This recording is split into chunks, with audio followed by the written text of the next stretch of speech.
In January, rationing began. It was a way of sharing out what food there was so that rich people, like Susan, couldn't go hogging it and leaving poor people to starve. Rationing meant there might not be any butter or meat in the shops, and if there was, you'd better get in the queue for it fast before it sold out. We all had ration books that said how much food we were allowed. It made Jamie nervous. Me too. Susan had always given us plenty of food, but we knew that was because she was rich, no matter what she said. I'd gotten used to eating regular. We tried eating less. The first time Jamie asked to be excused before he finished his dinner, Susan felt his forehead. "Are you sick?" she asked. He shook his head. "Then eat. I know you can't be full." "I'll save it for tomorrow," he said. I pushed my plate away. Me too. Susan told us firmly that we were not to save our dinners. She said rationing meant we would have to eat different kinds of food, more vegetables, less meat, less butter and sweets. It did not mean there would not be enough food. There would always be enough food. She would personally see that we always had enough to eat. "Even if you have to get a job?" I asked her. "Yes," she said firmly, "even if I have to char." Chars were the lowliest kind of cleaning lady. Some of the older girls on our lane back home were chars. "Why?" I asked. She looked at me blank. "Why? You didn't want us. You don't even like us." Jamie held perfectly still. Susan sipped her tea the way she always did when she was stalling. "Of course I like you," she said. "Don't I act as though I like you?" I shrugged. "I never wanted children," she continued, "because you can't have children without being married, and I never wanted to be married. When I shared this home with Becky, that was the happiest I had ever been. I wouldn't have traded that for anything, not even children. I was so sad the day you came, but it wasn't about you. I was just sad.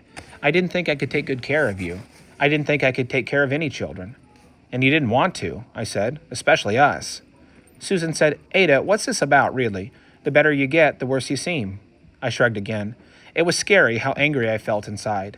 At Susan for being temporary.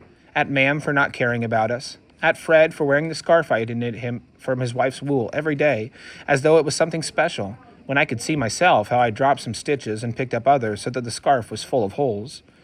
At Maggie for loaning me her copy of Alice's Adventures Through the Looking Glass when I told her how much I liked Alice in Wonderland, as though books were something you could just give out like yesterday's newspapers. As though I would be able to sit down and read it as easily as she would. As though the letter I sent her when she went back to school, which took me hours and was full of scratches and misspellings, was anything at all like her letter back to me, written in ink with curvy handwriting. At the war for taking us away from Ma'am before she realized she loved us. At myself for being so glad to go.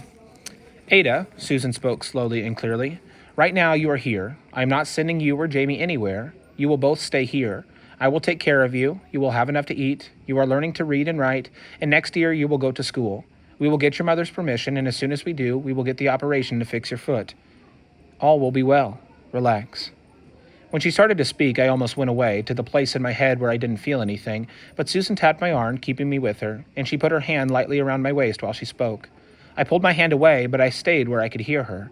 That's how I heard the words, "an operation to fix your foot." Fix my foot? What on earth did she mean? 3 days later, I rode Butter to the top of the hill. I halted where we could see the sea, dark and violent and thrashing, where the wind whipped Butter's mane against my bad foot, held as it was by the crook of the side saddle. The wind blew the wisps of hair around my face and made tears come to my eyes, and I could feel its coldness even through my warm coat and hat and mittens. No boats anywhere, no signs of spies, new towers built near the beach and moored barbed wire, and what looked like soldiers marching along the ocean's edge. Our soldiers. If it were the Germans invading, the church bells would have rung. I rode slowly down the hill, through the village. The butcher, standing in his shop door, nodded his head to me. One of the women I passed smiled. Another waved. They saw me ride by every day. If they thought I should be locked up, at least they didn't say so. They didn't look disgusted by me. At home I untacked Butter and rubbed him dry. I fed him and combed out his tangled mane.